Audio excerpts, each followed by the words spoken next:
Bismillahirrahmanirrahim. Assalamualaikum warahmatullahi wabarakatuh.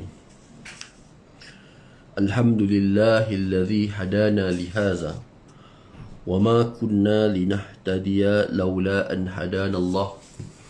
Ashhadu an la ilaha illallah wahdahu la syarika lah wa ashhadu anna sayyidana Muhammadan abduhu wa rasuluh. Allahumma salli wa sallim wa barik ala Muhammad wa ala alihi wa sahbihi ajma'in wa man tabi'ahum bi ihsanin ila yaumiddin. Rabbi shrah li sadri wa yassir li amri wa hlul 'uqdatam min lisani yafqahu qawli. Rabbana iftah bainana wa baina qaumina bil haqq wa anta khairul fatihin. Allahumma faqihna fid din wa 'allimna ta'wil. Alhamdulillah. Pertama-tamanya, marilah sama-sama kita rafakkan kesyukuran kepada Allah Subhanahu wa taala. Pada pagi ini kita dapat bersama-sama. Mudah-mudahan Allah Subhanahu wa taala berikan keberkatan atas pertemuan kita secara online pada pagi ini. Mudah-mudahan dengan berpagi-pagi kita menuntut ilmu dan mencari rezeki akan dikurniakan oleh Allah Subhanahu wa taala pahala ganjaran yang setimpal dengan apa yang telah kita usahakan, insya-Allah. Muslimin dan muslimat yang dirahmati Allah Subhanahu wa taala, pada minggu yang lalu telah kita mukadimahkan pada surah Al-Ahqaf ayat 15 hingga 19 pada muka surat 62 yang bertajuk berbakti kepada ibu bapa, dan telah kita membincangkan huraian perkataan yang terpilih daripada potongan-potongan ayat tersebut. Pada pagi ini insya-Allah kita akan menyambung pada muka surat 65, masih lagi pada ayat yang sama, iaitulah surah Al-Ahqaf ayat 15 hingga 19 pada muka surat 65. Baik. Bismillahirrahmanirrahim. Sebab nuzul atau sebab turunnya ayat. Berkaitan sebab nuzul ayat, riwayatnya sebagaimana firman Allah Subhanahu wa taala, hatta idza balagha ashuddah wa balagha 40 sanatan qala rabbi auzi'ni an ashkura bi ni'matika allati an'amta alayya wa ala walidayya wa an a'mala salihan tardah wa aslih li fi zurriyyati inni tubtu ilayka wa inni minal muslimin.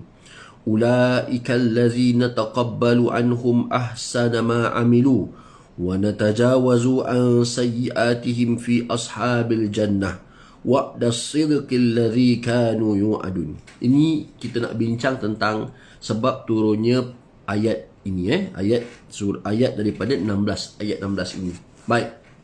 Sebab turunnya ayat tersebut ada beberapa riwayat. Riwayat pertama, ayat tersebut ditujukan kepada Sayyidina Abu Bakar ketika usianya mencecah 40 tahun, iaitu 2 tahun selepas perutusan Nabi SAW sebagai Rasul. Beliau telah beriman. Kita tahu bahawa Sayyidina Abu Bakar adalah kumpulan atau individu lelaki pertama dewasa yang beriman kepada Nabi SAW. Dan kita tahu kehebatan Sayyidina Abu Bakar beriman dengan Nabi SAW. Dia tidak seperti manusia-manusia biasa yang lain. Sayyidina Abu Bakar menerima dan beriman dengan Nabi SAW tanpa perlu banyak pertanyaan. Maksudnya Nabi ajak Sayyidina Abu Bakar tu masuk Islam. Sayyidina Abu Bakar tanpa banyak persoalan terus masuk. Kan, mungkin sebahagian orang akan bertanyakan beberapa soalan terlebih dahulu. Tetapi Sayyidina Abu Bakar tidak begitu. Nabi datang pada dia, mengajak masuk Islam, terus diterima masuk Islam tanpa banyak pertanyaan. Ini kehebatan Sayyidina Abu Bakar. Baik. Kemudian diikuti oleh bapanya Abu Quhafah bin Osman bin Amru Selepas itu beriman pula ibunya Ummu Al-Khair bin Sakhar bin Amru. Selepas itu anak lelakinya Abdul Rahman, kemudian cucunya Abu Atik. Kemudian nenek sebelah bapanya Kilah dan isterinya Qatilah binti Abdul Al-Uzza. Yang mana anugerah tersebut tidak dikurniakan kepada sahabat-sahabat lain. Maksudnya dari segi keturunan, Sayyidina Abu Bakar bila beriman sahaja, maknya masuk Islam, ayahnya masuk Islam, anaknya masuk Islam, cucunya juga masuk Islam, dan isterinya masuk Islam. Dan anugerah masuk Islam ini tidak dikurniakan kepada sahabat-sahabat lain. Maksudnya sahabat lain kalau masuk Islam, keturunan mereka ada yang tidak Islam. Tapi Sayyidina Abu Bakar masuk Islam dan mak ayah dia juga bersama-sama selepas daripada itu masuk Islam. Anak masuk Islam, cucu memang dah Islam lah bila anak dah Islam. Begitu keadaannya. Jadi ini adalah riwayat pertama. Riwayat kedua, ayat ini mengatakan diturunkan kepada seseorang yang bernama Sa'ad bin Abi Waqqas. Ini kerana Sa'ad bila mengisytiharkan diri untuk beriman kepada Nabi SAW, akan tetapi keislaman Sa'ad ini dibantah oleh ibunya sendiri. Okey, di mana Mas'ab bin Sa'ad menceritakan tentang Sa'ad. Dia telah berkata ibu Sa'ad kepada Sa'ad. Ibu Sa'ad bin Abi Waqqas ni, mak dia tak setuju anak dia masuk Islam. Itu isu dia. Lalu kata ibu Sa'ad, tidakkah Allah memerintahkan mentaati kedua ibu bapa? Maknanya kamu nak masuk Islam ni, kamu tak pernah bagi tahu, tiba-tiba kamu masuk Islam. Bukankah Allah Ta'ala suruh perintahkan taat ibu bapa? Sebab tu tuan-tuan di sini mungkin kalau sebahagian daripada kita, masyarakat awam ni akan keliru kan, apabila nak pilih masuk Islam atau nak pilih mengikut ibu ayah, agama ibu ayah. Maka kerana itu bila dua pertembungan ini berlaku, maka didahului untuk seseorang itu masuk Islam kerana mendahulukan Allah daripada mendahulukan ibu bapa. Tetapi isunya apabila dia sudah beragama, contohnya agama asalnya menyembah berhala, sudah pastilah dia akan biasanya akan mengikuti nasihat ibu ayah dia. Sebab ibu ayah dia beragama pada. Saya nak ceritanya betapa susah untuk buat keputusan untuk convert masuk Islam dalam keadaan dia mesti nak jaga hubungan baik dengan ibu ayah dia. Tetapi pertembungan antara akidah yang melibatkan soal keimanan dengan perintah ibu bapa, maka didahului dengan perintah menjaga agama, menjaga akidah. Kalau dalam contoh lain, contohnya seseorang suruh kita keluar daripada Islam, kan? Kalau kita tidak keluar Islam, contohnya, maka kita ni mungkin akan dibuang kerja, contohlah. Maka di situ kita wajib mendahulukan untuk menjaga akidah kita. Maka berhenti kerja, mungkin boleh dapat kerja lain.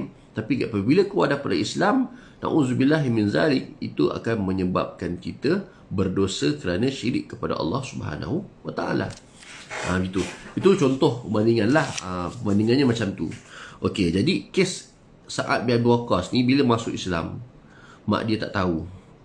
Lalu mak dia bagi tahulah, bukankah mentaati perintah ibu bapa tu Allah suruh. Okey, lalu apa ibu dia kata?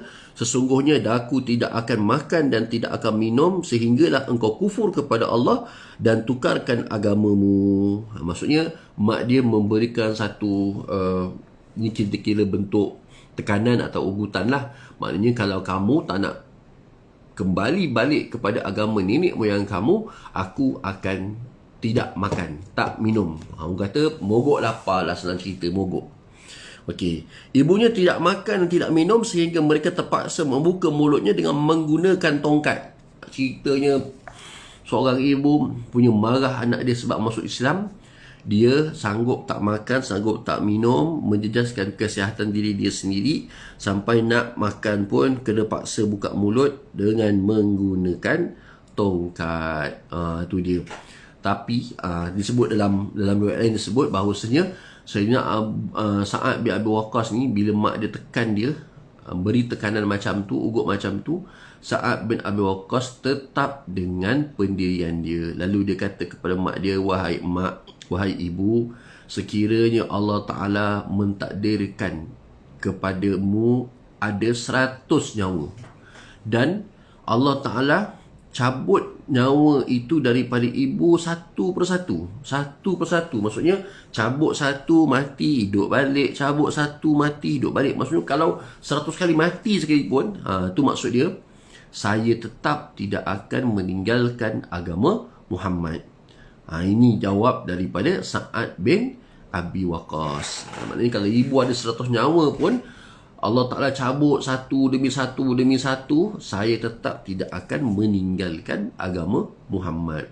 Jadi, bila begitu, ibu dia yang asalnya mogok lapar, akhirnya lama-lama pun tak tahan dengan mogok lapar kerana pendirian Sa'ad bin Abi Waqqas itu tetap kuat, tetap utuh. Dan Sa'ad bin Abi Waqqas tetap melayani ibu dia untuk beri makan.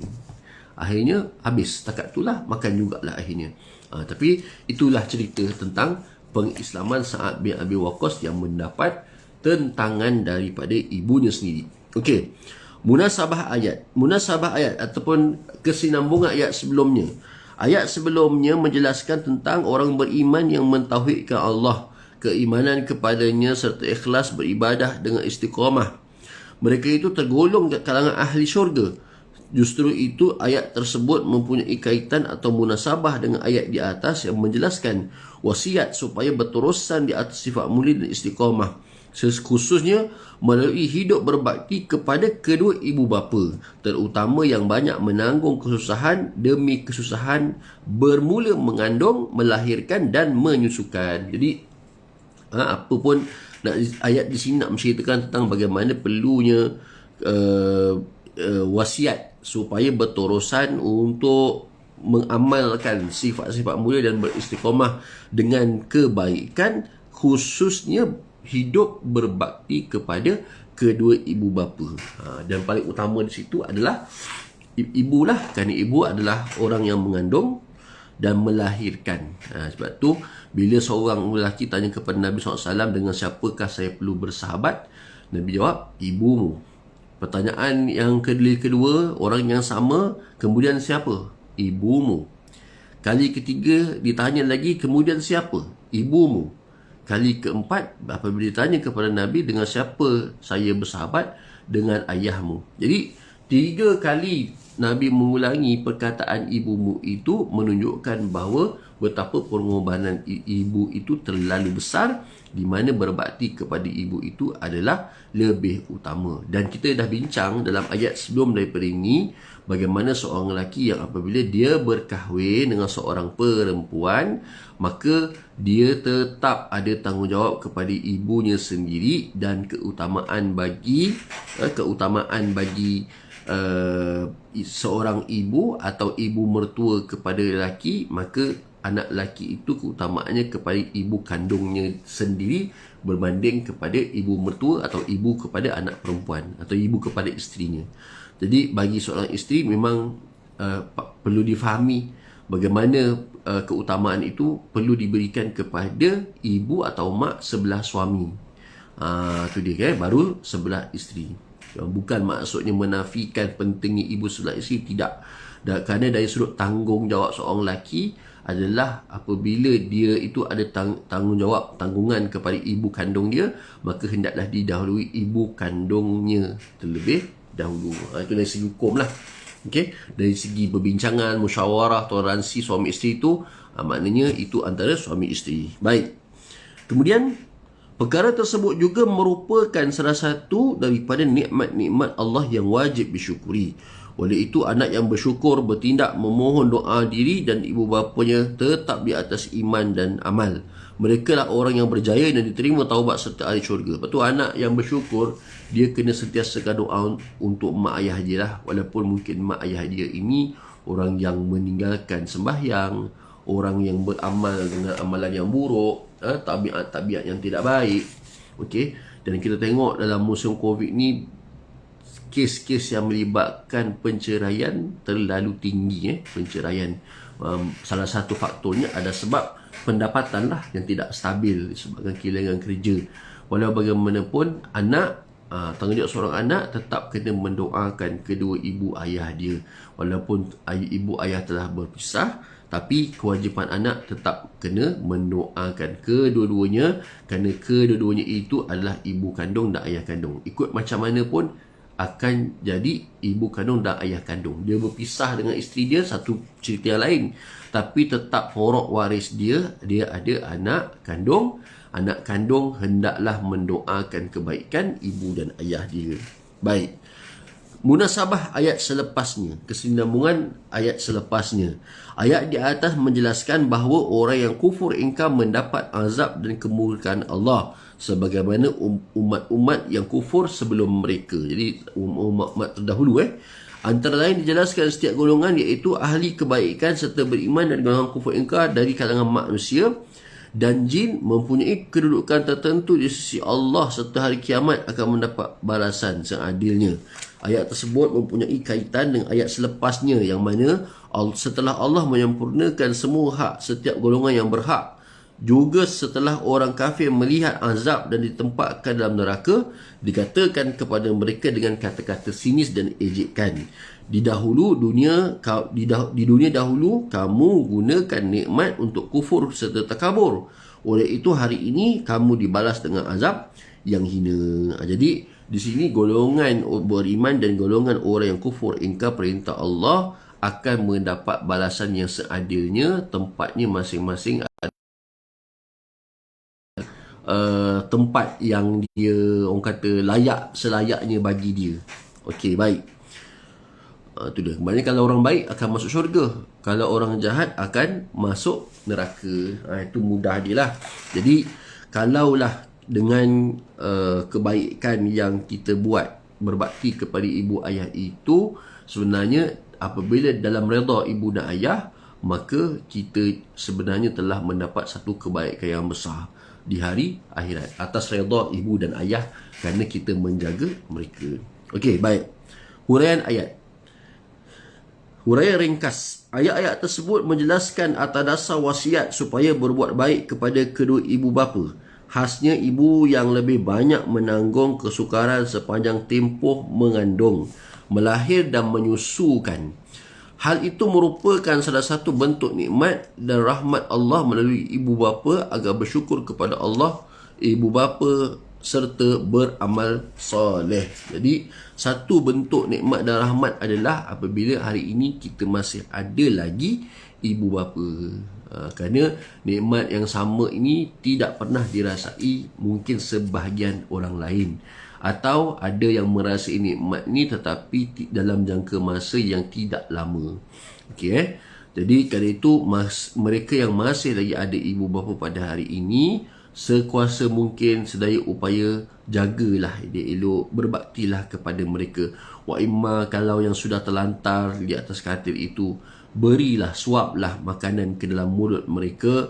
Barangkali itulah amal kita yang menyebabkan ibu bapa kita redha, yang boleh menempatkan kita ke dalam syurga Allah Subhanahu Wa Taala. Dan cerita Uwais Al-Qarni, cerita yang sangat baik yang boleh dijadikan pengajaran untuk kita semua supaya kita berbakti kepada kedua ibu bapa. Kita tahu Uwais Al-Qarni ni angkat mak dia daripada tempat dia berjalan pergi ke Mekah Al-Mukarramah, dukung mak dia di belakang, pergi dan balik berapa jauh daripada tempat dia tu pergi ke Mekah Al-Mukarramah, dan membersihkan kawasan tempat tidur mak dia. Di situ boleh semayang, di situ boleh makan, di situ boleh tidur. Ini makna kata apa? Betapa Uwais Al-Qarni seorang yang sangat berbakti kepada ibunya, walaupun tidak dikenali di seluruh dunia di kalangan manusia, tapi Uwais Al-Qarni dikenali oleh penduduk langit. Ini antara contoh manusia yang mana Nabi SAW memerintahkan Sayyidina Umar supaya memohon doa daripada Uwais Al-Qarni. Baik. Mereka yang bersifat demikian berpegang dengan agama mendapat pengampunan Allah dan ditempatkan dalam syurga. Sebaliknya orang yang derhaka kepada ibu bapa dijanjikan balasan buruk. Antara lain yang ingkar tentang hari pembalasan dan kebangkitan, khasnya dengan berhujah bahawa orang-orang yang dimatikan semenjak berkurun-kurun sebelumnya tidak seorang pun dibangkitkan kembali. Semua golongan tersebut akan ditempatkan di dalam neraka. Jadi Orang yang berbakti kepada ibu bapa, kita mudah faham masuk syurga. Orang yang berderhaka kepada ibu bapa, maka dijanjikan balasan buruk. Sebab tu antara dosa-dosa yang segera dibalas oleh Allah Subhanahu Wa Taala di dalam kubur adalah dosa menderhaka kepada kedua ibu bapa. Walau bagaimanapun perlu kita fahami, menderhaka kepada kedua ibu bapa ini tidak termasuk dalam keadaan di mana apabila ibu bapa itu memerintahkan kepada kita untuk melakukan maksiat kepada Allah. Itu tak masuk. Okey, kalau ibu bapa ni ada yang minta anak-anak suruh pergi ke kedai beli arak umpamanya, maka tak wajib kita ikuti. Suruh isteri pergi ke kedai beli arak, maka tak wajib ikut. Kenapa? Perintah seorang suami itu contohnya telah melanggari perintah Nabi SAW, iaitulah dilarang untuk mengikut perintah maksiat. Jadi bertembung antara apa yang dilarang oleh Nabi SAW, disuruh pula oleh suami kita, disuruh pula oleh ayah, maka itu tidak boleh berlakulah. Maka kerana itu mendahulukan apa yang disuruh oleh Nabi SAW itu lebih aula, lebih utama, lebih patut daripada ikut perintah ayah yang tidak betul. Okey. Kemudian ibu bapa yang penuh kasih sayang apabila mendapati anak mereka tidak berpegang dengan akidah benar serta menerima hujah-hujah yang kufur, memohon pertolongan dan hidayah daripada Allah agar anaknya diberikan taufik. Di samping itu, mereka berdua menolak dakwaan anaknya dengan menyatakan hari kebangkitan pasti tiba dan janji Allah adalah benar. Jadi bayangkan kalau anak kita pun kata dah tak takut untuk menderhaka kepada kedua ibu bapa sebab tak percaya dengan balasan, contohnya. Kena beritahulah balasan yang berlaku itu adalah sesuatu yang benar, bukannya yang palsu. Kan? Sebab tak, walau macam mana pun, ialah manusia kadang-kadang kita tak akan rasa benda tu boleh berlaku sekiranya kita sendiri tidak pernah mengalami keadaan tersebut.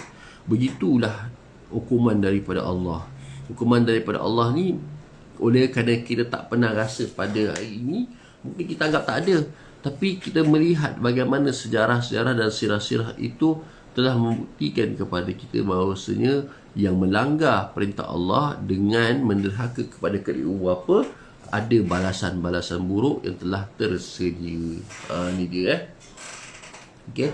Sebab tu apa-apa pun ikut macam mana ayah mak kita tu jahat sekalipun, tanggungjawab anak itu tidak akan terlepas untuk berbakti kepada kedua ibu bapa. Sebab agama kita memerintahkan supaya melayani ibu bapa walaupun mereka itu berlainan agama dengan kita sendiri. Tu dia. Jadi soal ayah mak tak nak terima sebab kita ni masuk Islam, itu soal lain lah, soal daripada dia. Tapi kita sebagai orang yang agama Islam, walaupun baru masuk Islam, kita wajib melayani ibu ayah kita kerana mereka itu adalah mak ayah kandung kita. Jadi ini makna kata keinginan Islam lah, walaupun masuk Islam, tetapi hubungan itu tak akan putus sebagai seorang ayah atau mak. Tapi di pihak ibu bapa yang bila tahu anak mereka yang masuk Islam, tentu mereka akan, mungkin sebahagian mereka boleh terima, mungkin sebahagian mereka akan marah dan sebagainya. Tapi yang pentingnya di pihak kita tetap dengan kebaikan. Okey. Huraian terperinci, berbuat baik kepada ibu bapa. Allah Ta'ala berfirman, wa wassaynal insana biwalidayhi ihsana.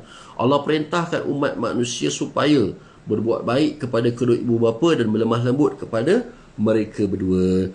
Ayat tersebut memerintahkan melalui lidah Luqman Al-Hakim yang menasihati anaknya supaya berbakti dan berbuat baik kepada kedua ibu bapa. Sama ada ketika mereka sihat, tua dan setelah meninggal dunia. Jadi apa yang boleh kita beri waktu dia sihat? Waktu dia sihat, bawa pergi berjalan, pergi bercuti, bawa balik kampung kan, sihat, bawa pergi makan di luar. Yang kita yakin musim Covid ni, alhamdulillah, semalam pun kita kes kita dah turun dah dekat banyak jugalah. Saya ingat semalam 8,000 kes, 8,000 lebih kes. Di Johor Bahru saja dah baru berapa ratus, insya-Allah kan. Dan pentingnya satu don tu, don tiram, don tebraut, masing-masing semua dah bawah 2 angka lah, bawah 100 lah semua. Tu dia. Jadi waktu-waktu ni maknanya kalau kita boleh mengisi masa lapang bersama dengan ibu bapa yang sihat, mungkin mereka nak balik kampung dan sebagainya, ini peluang dia. Dan macam mana nak berbakti setelah waktu tua? Waktu tua itulah kita kena jaga makan dia, makan pakai dia dan sebagainya, kena tanya khabar. Dan waktu telah meninggal dunia, banyakkan bersedekah atas nama arwah ibu atau arwah ayah. Itu cara berbakti kita, sama ada ibu ayah itu masih hidup ataupun sudah tua ataupun sudah meninggal dunia. Jadi kita tak ada alasan untuk berbakti kepada ibu ayah itu hanya pada dia masa dia hidup saja. Sedang masa dia meninggal dunia kita tak buat apa-apa. Jawapannya tidak. Jawapannya masa dia hidup, kedua masa dia sakit, yang ketiga masa dia meninggal dunia. Semuanya ada cara layanan dia. Ya. Dan kebanyakan orang mungkin mampu buat tiga-tiga. Sebahagian orang dia hanya mampu buat satu je, masa dia hidup je, masa sakit dengan meninggal dia tak buat apa. Sebahagian orang pula buat dua, masa ibu ayah hidup dan masa ibu ayah sakit. Tu je yang boleh dia beri bakti. Tapi yang ketiga tadi, masa meninggal dunia habis senyap. Maknanya dah dikebumikan balik dah. Kita tak pernah bersedekah atas nama arwah. Kita tak pernah usahakan buat kenduri kecil-kecilan, umpamanya panggil orang sini, panggil ustaz tertentu buat kenduri kecil-kecilan. Kita tak pernah ada jenis orang yang selepas meninggal dunia dia tak buat langsung benda tu, dia tinggalkan terus. Tu dia. Jadi ini kita kena betulkan balik dalam kehidupan kita, okey, supaya bakti kita kepada kedua ibu bapa itu akan berterusan sampai ke hari kiamat. Maknanya dalam kubur pun ibu bapa itu mengetahui apa yang berlaku kepada anaknya yang masih hidup. Jadi sebab tu kita pastikan berbakti kita kepada kedua ibu bapa, sama ada masa dia sihat, sama ada masa dia sakit, wa imah sama ada dia telah meninggal dunia dan dikebumikan. Jadi kita kena carilah keadaan tu. Cari macam mana cara untuk nak nak ada kesempatan untuk nak berbakti kepada kedua ibu bapa. Mungkin yang dah tak ada kerja sekarang mudah mungkin, tapi bila ada kerja balik semula akan ada halangan. Okey. Kemudian antara bentuk berbuat bakti kepada ibu bapa ialah mentaati kewajipan yang mesti ditunaikan untuk mereka. Okey. Mentaati ibu bapa itu ada kaitan dengan rapat dengan mentaati Allah. Kerana yang mendahului ibu bapa berarti tidak mentaati Allah. Selaras dengan firman Allah, fala takul lahuma uffin wala tanharhuma. Baik.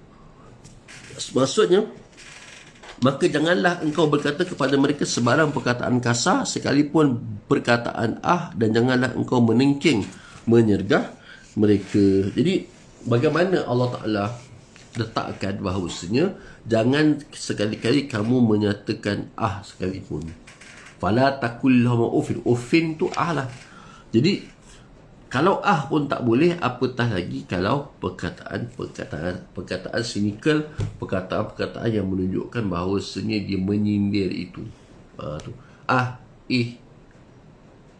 Amboi dan banyak lagi lah. Okey. Jadi perkataan itu kalau yang pendek pun dah tak boleh, apatah lagi kita panjang pula tu, hanya kadang-kadang suruh ke kedai, jawapannya panjang lebar pula oleh anak tadi. Maka ini ada satu perkara yang sangat kita perlu berhati-hati dan perlu berjaga-jaga. Jadi orang yang seperti ini yang menderhakai ibu bapa tidak mentaati perintah Allah. Jadi dia punya sipir dia, kalau kamu tak taat ibu bapa, kamu tak akan boleh taat perintah Allah Subhanahu Wa Taala. Itu sifir dia. Maknanya perintah ibu bapa pun kamu tak boleh ikut, kamu nak ikut perintah Allah Subhanahu Wa Taala. Macam mana agaknya? Maknanya dia kenalah mentaati perintah ibu bapa dia selama mana perintah itu tidak bercanggah dengan apa yang Nabi suruh dan apa yang Nabi larang. Macam tu. Jadi kalau ayah mak suruh beli arak, suruh beli dadah, tak boleh jawapan dia. Jangan pula kita baca ayat mentaatilah ibu bapa dan sebagainya. Jadi masalah lah pada kita kan. Maknanya kita tak faham benda tu. Okey. Baik. Setiap anak wajib berbuat baik kepada kedua ibu bapa mereka, kerana berbuat baik kepada kedua ibu bapa itu menyebabkan mendapat keredaan Allah Subhanahu wa taala. Itu disebut dalam hadis ridha rabbi fi ridal walid wa sakhata rabbi fi sakhatil walid. Maksudnya keredaan Allah terletak kepada keredaan ibu bapa dan kemurkaan Allah terletak pada kemurkaan ibu bapa. Tu dia. Macam mana dimaksudkan keredaan Allah terletak kepada keredaan ibu bapa dan kemurkaan Allah terletak kepada kemurkaan ibu bapa. Ini kerana apa? Ibu ayah kita itulah dia mengetahui sifat-sifat anak dia sendiri. Jadi redanya redanya ibu bapa kepada anak itu menunjukkan bahawasanya Allah Taala redha kepada anak tersebut. Ini sifat dia. Okey. Sebaliknya pun sama. Kalau ibu bapa tu tengok anak dia tu banyak derhaka kepada dia dan dia berkecil hati, maka di sisi Allah pun ia dianggap sebagai sebagai orang yang murka kepada ibu bapa dia. Dia tak dapat redha daripada Allah Subhanahu wa taala. Jadi kemurkaan Allah ni bila mak ayah murka, Allah Taala murka juga. Ini disebabkan apa? Kalau kamu tak, yang ayah depan mata kamu, mak depan mata kamu tak taat, apatah lagi kamu nak taat Allah Taala yang kamu tak nampak. Di situ. Okey. Walau bagaimanapun kita dah sebut tadi ada batas dia, iaitulah jangan sampai kita orang kata kita sendiri ni ataupun ibu bapa dia keluarkan satu arahan yang bercanggah dengan arahan Nabi SAW. Itu had dia. Jadi sehingga had itu belum lagi dipecahkan, maka semua perintah mak ayah itu wajib anak ikuti. Begitulah. Okey. Secara umumnya begitu. Okey. Untuk itu, berbuat baik, bakti, bersikap mesra dan mentaati kedua ibu bapa itu merupakan satu ketetapan wajib terhadap anak-anak, dan tidak melaksanakan tuntutan tersebut merupakan satu penderhakaan terhadap ibu bapa. Jadi itu sifat mudah. Kalau suruh buat baik, dikira berbakti lah. Kalau menolak ataupun kalau tidak melakukan apa yang dituntut oleh ibu bapa, maka dianggap sebagai penderhakaan. Penderhakaan. Jadi kita penderhakaan ni dosa kita besar, tuan-tuan. Dosa kita besar. Penderhakaan. Jadi macam mana seorang yang menderhaka kepada sultan di zaman-zaman dahulu, mungkin hukuman dia mati kena bunuh. Tapi zaman kita yang anak menderhaka kepada ibu bapa, kadang-kadang dia tidak dalam bentuk lisan. Okeylah, kalau kadang-kadang ada anak yang mungkin bertengkar dengan mak ayah dia, bertengkar maksudnya mulut. Okey, bergaduh mulut. Okey. Tetapi ada juga keadaan di mana pertengkaran itu ataupun sifat derhaka anak kepada ibu bapa tu bukan lagi dengan lisan, tetapi dengan apa? Dengan alat elektronik, gadgetnya. Boleh berlaku penderhakaan. Lebih-lebih lagi kalau seorang ayah cakap, anak buat tak tahu je, ataupun dia tak kisah langsung apa yang cakap, dia duduk main telefon dan sebagainya. Jadi ini dipanggil penderhakaan. Mungkin penderhakaan zaman moden ke. Contohlah, kerana menderhaka orang dulu, dia tak macam sekarang je lah. Di mulut sekarang, menderhaka tu tak pernah, maknanya bukan sekadar mulut je. Boleh jadi diam pada melakukan perkara-perkara yang dilarang oleh Allah. Dia diam. Ataupun diam tu tak sahut pun ayah dipanggil. Tu penderhakaan yang orang kata secara tersembunyi lah. Bahaya kan? Okey. Tanggungjawab anak terhadap ibu bapa. Tanggungjawab utama anak kepada ibu bapa ialah berbakti, menghormati, merangkumi, mentaati mereka, melayan mereka dengan baik serta menjaga hati mereka, terutamanya bagi ibu bapa yang telah lanjut usianya atau uzur dan tua. Antara lain juga anak-anak hendaklah mendoakan kesejahteraan di samping memohon keampunan daripada Allah untuk mereka sama ada ketika mereka masih hidup atau telah meninggal dunia. Okey Jadi terutamanya bagi ibu bapa yang telah lanjut usia ataupun uzur. Lanjut usia ataupun uzur. Jadi kadang-kadang kita mungkin umur dah 40 tahun tapi kita ada ayah mak umur 60 tahun. Mungkin kan. Kadang-kadang kita ni tak terfikir benda yang sama akan dibuat oleh anak kita kepada kita. Kan ramai daripada kalangan ibu-ibu bapa kan, dia mungkin dengan mak ayah dia ada bersikap kasar kan. Yalah, jaga orang yang tua ni macam-macam kan. Siapa-siapa yang ada pengalaman jaga mak ayah dia yang lumpuh, angin ahma kan, kerenah tu banyak. Kita nak mandi, kerana kita nak itu nak ni. Dan boleh juga ada juga orang yang menjaga ibu ayah dia dalam keadaan ada penyakit, orang kata pelupa, mungkin ada penyakit nyanyuk dan sebagainya. Kerenah tu macam-macam kan. Di sinilah Allah Ta'ala uji kesabaran sebagai seorang anak. Kenapa? Sebab dia boleh berpusing kitaran itu. Barangkali hari ini bakti kita kepada ibu ayah kita yang mungkin sedang angin ahma, tak boleh bergerak, itu akan dibalas oleh anak kita apabila giliran kita pula akan mengambil alih tempat ibu ayah tersebut. Kot satu hari nanti kita sakit sama macam mak ayah kita sakit, maka siapa yang akan mengambil alih tempat tersebut untuk menjaga kita? Anak kita lah. Dalam keadaan tidak sedar, sebenarnya orang yang menderhaka kepada ibu bapa, dia dalam keadaan tidak sedar, apabila dia ada anak dan dia besar, anak dia besar nanti kan, mak ayah dia sendiri pun diabaikan. Kenapa diabaikan? Sebab atuk neneknya pun pernah diabaikan oleh mak dia sendiri. Ini proses dalam kehidupan yang tidak mustahil boleh berlaku. Kenapa? Kerana Allah Ta'ala Maha Pembalas. Kita kata itu, Maha Pembalas. Maknanya balasan Allah Ta'ala kepada mereka yang mengingkari ibu bapa juga boleh berlaku apabila benda tu berlaku juga kepada kita sendiri sebagai anak. Bila dah besar, umur kita dah lanjut, dah masuk 40 ke atas, giliran kita pula mengambil alih tempat yang dulunya mak kita, ayah kita sakit, anak kita akan lihat anak kita macam mana. Sebab itu tuan-tuan, ya, kena didik anak kita. Didik diri kita ni banyakkan berbakti kepada ibu bapa supaya anak kita akan jaga kita pula suatu hari nanti. Kalau tuan-tuan tengok kat hospital tu sendiri, kadang-kadang anak bawa mak, bawa ayah, tapi ialah kerenah tu, kerenah, dia tak tahan kerenah. Ini namanya ujian. Sebab tu menjadi satu sunnatullah dalam kehidupan kita. Sebab kita ni bukan hanya menjaga diri kita, tapi akan jaga anak kita, jaga ibu ayah kita.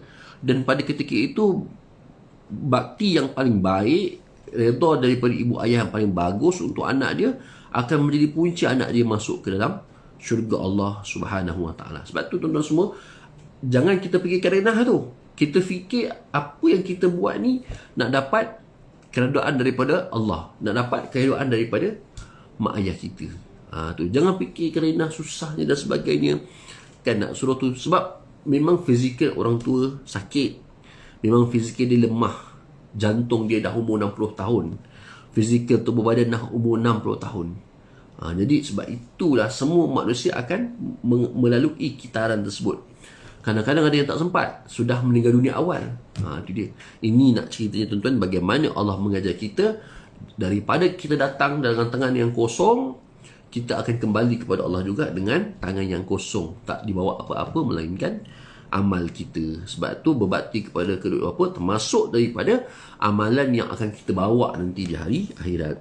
Baik, suruhan dan gesaan agar bergaul dan melayani serta berkomunikasi dengan kedua ibu bapa sewaktu mereka hidup di dunia ini menurut cara dan keadaan yang sepatutnya. Konteks itu ia merangkumi ibu bapa yang berlainan agama dengan anak, di mana jika anak itu Muslim dan ibu bapanya beragama sebaliknya, ia juga hendaklah berkomunikasi dengan cara yang sepatutnya, seperti bersopan, lemah lembut, berdakwah kepada mereka, bertegur sapa dan lainnya. Jadi konteks mentaati ibu bapa yang merintasi agama, Sekalipun kita Muslim, ibu bapa kita tidak Muslim, maka kewajipan menghormati dan mentaati mereka tetap akan berlaku. Ini kehebatan agama Islam. Maknanya, ibu bapa kita yang berlainan agama wajib kita layan dengan layanan yang sama macam kita sama-sama orang Islam juga. Okey, di sini nak beritahunya berkomunikasi. Kadang-kadang sebab tu kita jangan faham kita kan boleh bersalam dengan orang bukan Muslim kan. Walaupun dalam Quran sebut ya ayyuhallazina amanu innamal musyrikuna najasun. Orang-orang yang beriman sesungguhnya orang-orang musyrikin itu najis. Jadi ayat ini kalau kita tak perhati betul-betul, tak halus, tak perhalusi, kita kata orang musyrikin itu najis, lalu kita pun tak bersalam dengan dia sebab dia najis. Sedangkan bukan begitu maksud ayat itu. Maksud innamal musyrikuna najasun, sesungguhnya orang-orang musyrikin itu najis adalah najis pada agama dia, agama yang dianuti tu, yang tak boleh diikuti. Bukan najis pada fizikal dia, bukan najis pada tangannya, bukan najis pada agamanya. Maknanya agama itu tak boleh kita suka-suka keluar masuk. Tetapi bersalam, dia ayah kita, dia bukan Muslim, kita Muslim, tapi dia ayah kita, maka kita tak kena bersalam, tak kena cium tangan. Kenapa? Sebab najis dalam ayat tersebut bukannya najis fizikal tubuh badan, tetapi agama dia. Itu dia. Okey. Jadi kalau dengan agama yang berbeza ayah kita pun wajib kita taat, apatah lagi kalau dengan sama-sama kita orang Islam, maka lebih patut dan lebih baik lagi komunikasi kita. Sebab tu bila contoh dia, kenapa agak-agak anak kita tak dengar kata kita salah satulah bila anak kita bercakap kita tak dengar kan. Tapi bila dia dah besar dan kita nak bercakap dengan dia pula, tiba dia pula tak dengar. Okey, yang ini cabaran akhir zaman sebab kita sibuk dengan telefon. Bila anak itu minta masa dengan kita, baca buku dengan dia, cucu kita minta masa dengan kita, baca buku dengan dia, tiba-tiba kita main telefon juga, tak layan pun. Okey, dia sampai satu masa nanti bila anak tu membesar, cucu tu membesar, masa tu pula giliran kita nak minta perhatian, maka anak cucu kita pun tak dapat beri perhatian kepada kita kerana sibuk dengan telefon dia. Ini contoh ujian akhir zaman kita pada hari ini. Sebab tu sibuk macam mana pun kita, pisahkan sebentar dengan telefon untuk duduk bersama dengan anak kita, bercakap, berbual, membaca dan sebagainya. Kerana anak kita yang kecil itu, cucu kita yang kecil itu perlukan perhatian. Sebab tu kita tengok sendiri bagaimana kesan daripada anak-anak yang berkomunikasi dengan mak ayah sejak mereka kecil. Mereka sama-sama membaca. Maknanya mereka bila besar, mereka boleh dengar kata mak ayah mereka. Ini berbezalah dengan yang selalu sibuk pegang telefon, sampai anak nak bercakap pun kita tak dengar, anak nak bagi pendapat, nak cerita masalah pun kita tak sempat.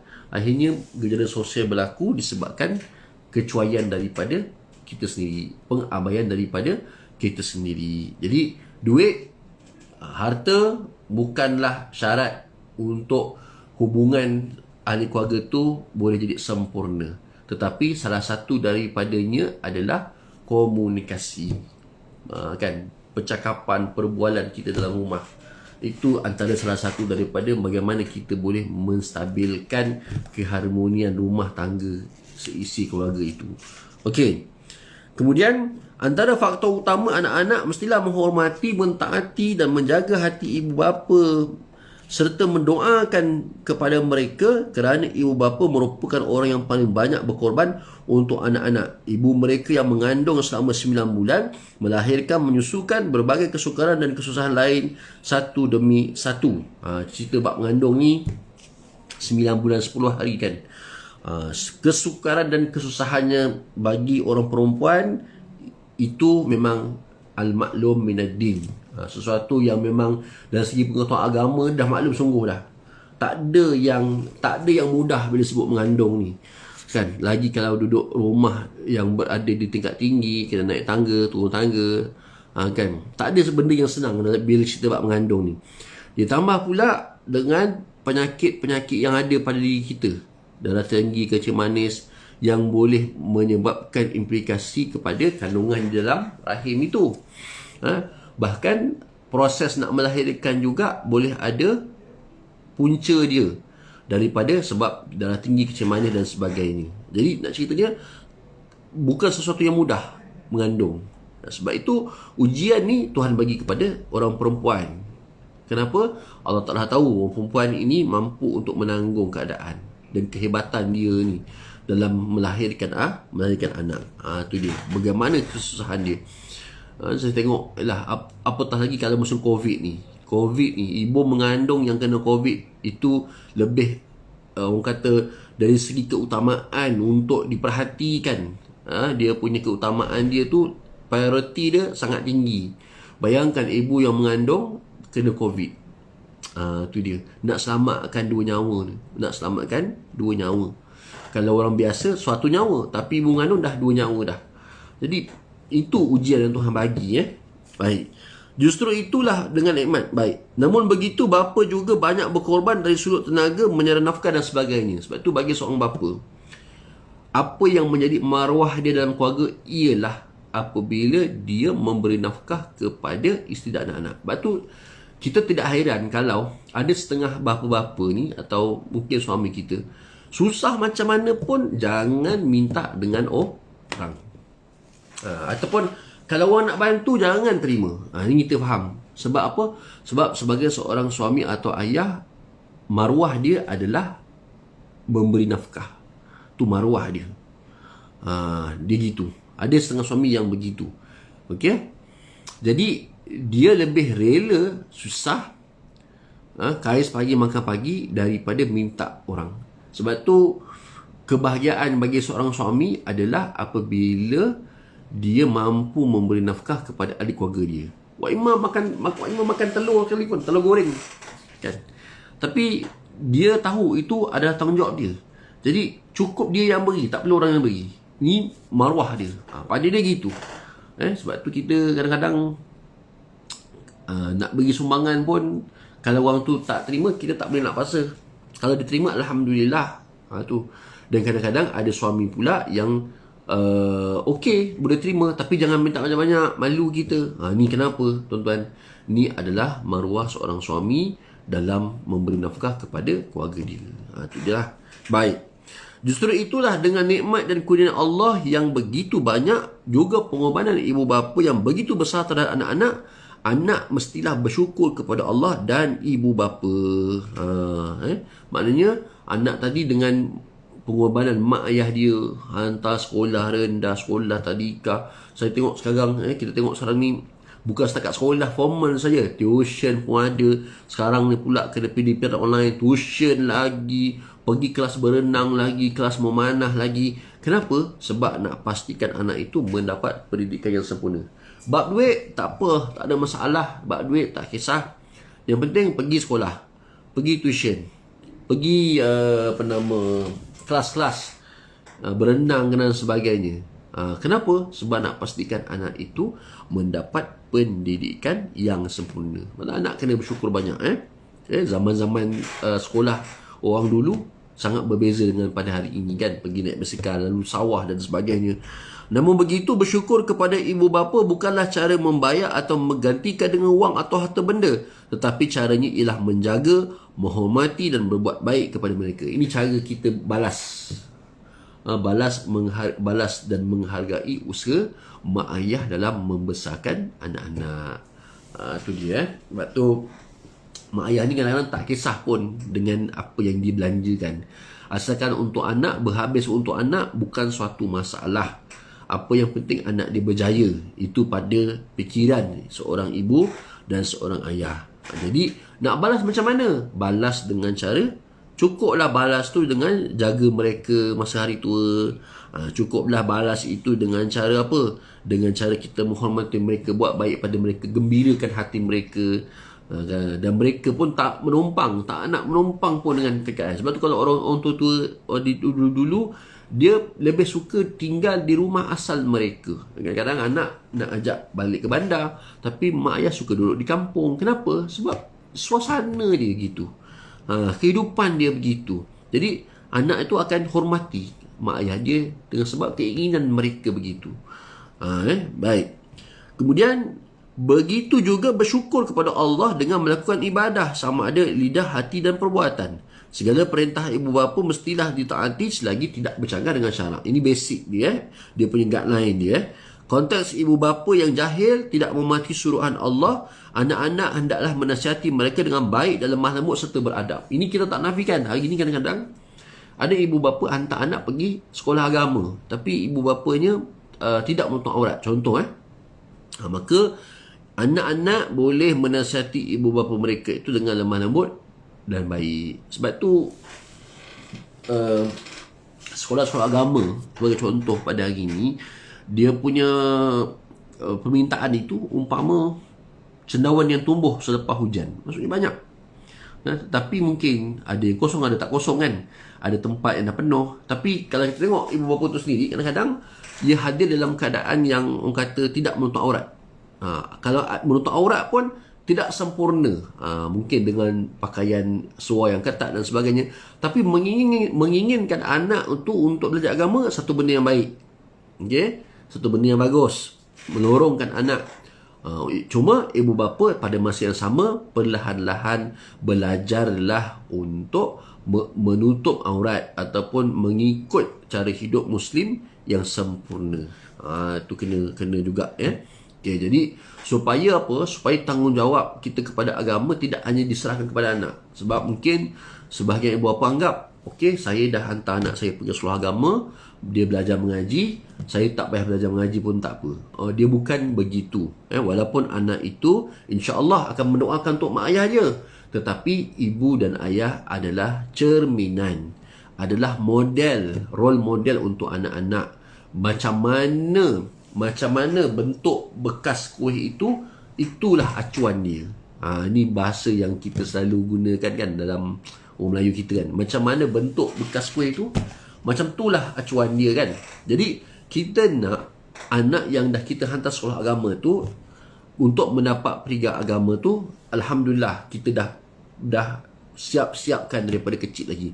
Okey, sementara kita orang dewasa ni, kita perlu satu perubahan di mana kita secara perlahan bergerak ke arah atau berhijrah ke arah lebih baik. Yang tak pernah mengaji, pergi cari guru Quran mengaji. Yang tak pernah belajar agama, pergi cari kelas agama, belajar agama. Jadi seiring anak kita sedang menuntut agama, kita juga seiring untuk berubah ke arah yang lebih baik. Ini cara yang paling betul. Dengan tidak membiarkan anak itu hanya melepaskan tanggungjawab itu kepada anak. Jadi kita nak perubahan tu sama-sama. Jadi baru dah datang apa? Baru datang kita panggil baiti jannati, rumahku syurgaku. Itu cara dia. Baik. Kemudian sebagai rumusan ayat tersebut di atas, Allah memberi penjelasan bahawa ia telah mengurniakan beberapa hikmah ilmu pengetahuan kepada Luqman, serta ia pula menyampaikan kepada manusia khasnya melalui anak-anaknya sendiri. Antara amanat dan wasiatnya ialah supaya jangan sama sekali mensyirik dan menyekutukan Allah. Ini kalau kita tengok wasiat yang paling terbaik. Yang pertama adalah wasiat berkenaan dengan akidah.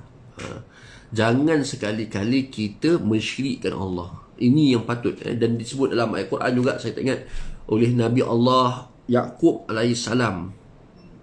Kan? Bila dia risaukan tentang anak dia, kata kalau aku mati esok, kamu nak sembah siapa kan? Kalau aku mati esok, kamu nak sembah siapa? Tu dia. Jadi maksudnya apa? Maksudnya akidah tu. Takut-takut ayah meninggal, anak dah keluar Islam. Anak dah murtad disebabkan apa yang berlaku kepada ayah. Dia takut gitu. Okey? Kita pun begitu juga. Dan bila kita nak meninggal dunia, wasiat tuan anak, jangan sekali-kali tinggal sembahyang. Jangan sekali-kali kamu mensyirikkan Allah lepas aku tak ada ni. Dibimbangi lepas aku tak ada ni, kamu ni dah tak Islam lagi dah. Ataupun kamu Islam, kamu dah tak semayang nanti dah. Itu antara wasiat yang elok untuk kita berikan kepada anak-anak kita. Kalau dalam kitab Bidayatul Hidayah diajarkan oleh ulama, Imam Ghazali sebut apa? Kalau kita nak tidur waktu malam, kita persiapkan dulu wasiat, tulis wasiat, diletakkan di bawah bantal. Kalau pada hari esok kita sudah tidak ada lagi atau tidak lagi dibangkitkan di dalam dunia. Maka anak tengok, anak ambil buka bantal tu nampak wasiat. Maka di situ ada wasiat ayah dia. Ini nama disebut dalam Bidayatul Hidayah. Ceritanya tinggalkan wasiat sebelum tidur. Kod kalau kita dah tak hidup lagi pada hari esok, tak bangkit lagi pada hari esok. Tu dia. Baik. Kemudian apa lagi di situ, iaitulah bersyukur kepada Allah, berbuat baik kepada ibu bapa. Kan. Mana kalau kita meninggal dunia, mak pun dah tak ada dah. Jadi kita nak nasihat berbuat baik dengan siapa? Berbuat baik dengan kawan-kawan kita. Ini disebut dalam banyak hadis Nabi SAW. Berkait dengan bagaimana kita boleh menghubungkan silaturahim, berbakti kepada ayah dengan cara menghubungkan silaturahim dengan kawan-kawan ayah, dengan kawan-kawan mak, kawan-kawan ayah. Caranya begitu. Jadi bila berhubung dengan kawan-kawan ayah, kawan mak, berbakti kepada mereka, bagi mereka sedekah dan sebagainya, maka mak ayah kita juga akan, yang berada di dalam kubur, akan mendapat pahala. Kenapa bagi ni? Ayah saya pernah cerita pakcik ni dulu kawan dia. Kita pula bawa pula sedekah dan sebagainya. Ayah kita dalam kubur dapat pahala disebabkan kita menghubungkan silaturahim dengan kawan-kawan arwah ayah dan kawan-kawan arwah mak. Baik. Kemudian firman Allah Subhanahu wa taala, wa in jahadaka ala an tusyrika bima laysa laka bihi ilmu fala tuti'huma wa sahibuhuma fid dunya ma'rufa. Dan jika mereka berdua mendesakmu supaya engkau mensekutukan denganku dengan sesuatu yang engkau dengan fikiran sihat engkau tidak mengetahui sungguh adanya, maka janganlah engkau taat kepada mereka dan bergaullah dengan mereka di dunia dengan cara yang baik. Jadi maknanya kalau bersungguh-sungguh mak ayah ni mendesak, memanggil untuk sekutukan Allah Subhanahu Wa Taala, minta kita ni supaya keluar daripada Islam, maka janganlah fala tuti'huma, kan? Janganlah kamu taat, janganlah kamu ikut, tetapi wasahibuhuma fid dunya ma'rufa, bergaullah dengan mereka di dunia dengan cara yang baik. Okey, kena approach dengan cara yang berbeza. Okey, mungkin pernah pujuk dan sebagainya. Yang ini berlaku, ujian ini berlaku dalam sebahagian masyarakat lah. Tak mustahil orang yang baru masuk Islam ada halangan, cubaan, ujian daripada keluarga dia sendiri, nak bunuh dia dan sebagainya. Dan kita dengar cerita banyak benda-benda macam ini berlaku, kan. Mungkin penentangan adik-beradik umpamanya, tetapi tetap kita ni kena melakukan kebaikan untuk mereka dan disuruh untuk bersabar atas ujian tersebut. Ini nak menunjukkan bahawa kita sebenarnya ketaatan berbakti kepada ibu ayah ini dalam apa jua keadaan, walaupun mendapat tentangan dan rintangan kerana kita ni masuk Islam, maknanya dia tak akan terputus kebaktian, arahan, perintah berbakti itu tak akan terputus walaupun kita masuk Islam dan ayah mak kita itu bukan Islam. Nak kata betapa besar dan tinggi dan pentingnya berbakti kepada kedua ibu bapa. Kalau kita fikir logik sekalipun, ibu bapa itulah seorang. Kalau dapat ibu yang lain, ayah yang lain, itu namanya ibu tiri. Ibu tiri, kan? Bukan ibu yang mengandung kita, bukan kita ni punca air mani daripada mereka. Ibu tiri, ayah tiri. Kalau dapat ayah angkat dan ibu angkat, mereka adalah ibu dan ayah yang membesarkan kita daripada kecil, bukan yang melahirkan. Itu dia. Berbeza dengan ibu kandung. Okey. Jadi di sini ibu kandung dan ayah kandung mereka seorang. Mereka seorang. Kerana itu kebaktian kepada mereka itu tidak akan terhalang walaupun mereka berbeza agama dengan kita orang Islam. Itu ya. Baik. InsyaAllah saya berhenti setakat itu dulu. Kita sambung pada minggu hadapan kesukaran ibu mengandung. Kita tengok kesukaran ibu mengandung. Macam mana ibu mengandung. Kalau di hospital tu sama ada dia bersalin biasa, normal, ataupun kita panggil C-section, cesarean. Mungkin ada orang yang boleh cesarean tu paling banyak 3 kali sahaja. Lepas tu dia dah tak boleh lagi dah nak mengandung dan sebagainya. Kita tengok nanti minggu depan macam mana kesukaran ibu mengandung ini boleh digambarkan, supaya kita faham bahawasanya Allah Ta'ala uji seorang manusia membawa bebanan yang berat, kadang-kadang sampai kembar 2, kembar 3. Tu ini Allah Ta'ala uji bagi setiap ibu-ibu mengandung ni. InsyaAllah, mudah-mudahan Allah Subhanahu Wa Ta'ala berikan kebaikan kepada kita semua, diberikan nikmat sihat, tubuh badan sihat, umur yang berkat, sama-sama kita dapat menuntut ilmu di alam maya ini, insya-Allah. Dan sama-sama kita doakan supaya wabak Covid yang sedang melanda pada hari ini terus diangkat oleh Allah Subhanahu Wa Ta'ala, insya-Allah. Sekian aku qauli hadza wa astaghfirullahal azim li wa lakum. Assalamualaikum warahmatullahi wabarakatuh. Ya, sama-sama insya-Allah.